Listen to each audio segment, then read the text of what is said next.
Welcome back. You're watching Morning Cafe on TV 47. My name is Fred Indumuli. Now we want to talk about matters culture. Now, Article 11 of our Constitution 2010 recognizes culture as the foundation of the nation and as a cumulative civilization of the Kenyan people and nation.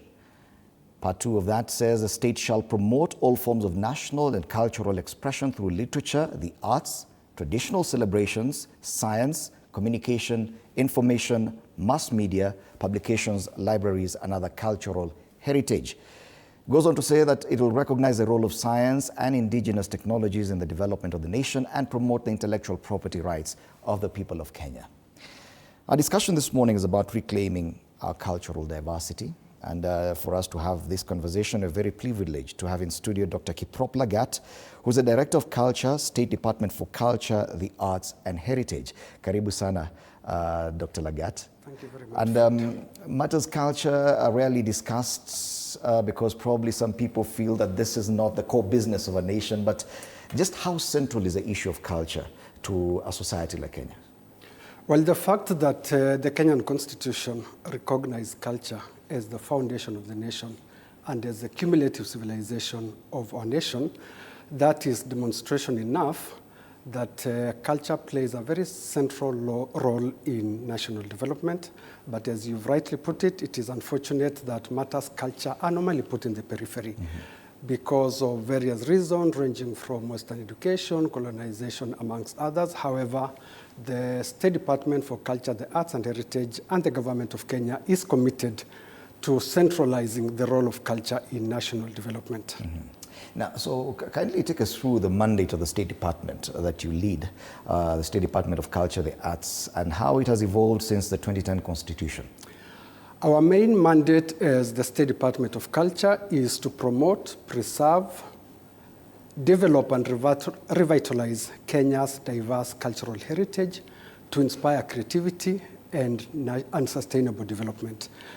This it has done through a number of initiatives. The first one I would say is the development and formulation of relevant policies and legal frameworks to embed culture in national development. I think in the last 2 years, we have put in place a national policy on culture and heritage. We've also developed a national languages policy for Kenya, as well as the music policy of Kenya. I think in addition to that, there are a number of legal frameworks that are currently under development. We, for instance, have the Creative Economy Support Bill that is currently in Parliament. We also have the Culture Bill 2024, which is at a very advanced stage of enactment at the National Assembly. In addition to that, we've developed regulations to implement the Protection of Traditional Knowledge and Cultural Expressions Act 2016, and those ones are currently undergoing scrutiny at the AG's chambers. Other than the policies, I think we also work towards aligning ourselves with the regional and global development agenda.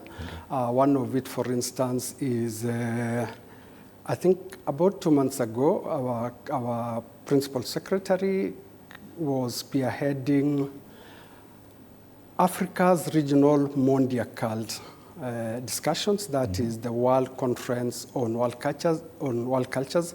And one of the intentions of that is to make culture a standalone agenda in post-2030 development agenda. And that actually tells you that the world recognizes the importance of culture, hence the need to make it a standalone development agenda post-2030. I think at the regional level, we are also aligned with the Africa 2063 agenda, which actually intends to make culture more robust, contribute to national development, as well as continental development as a whole. So I think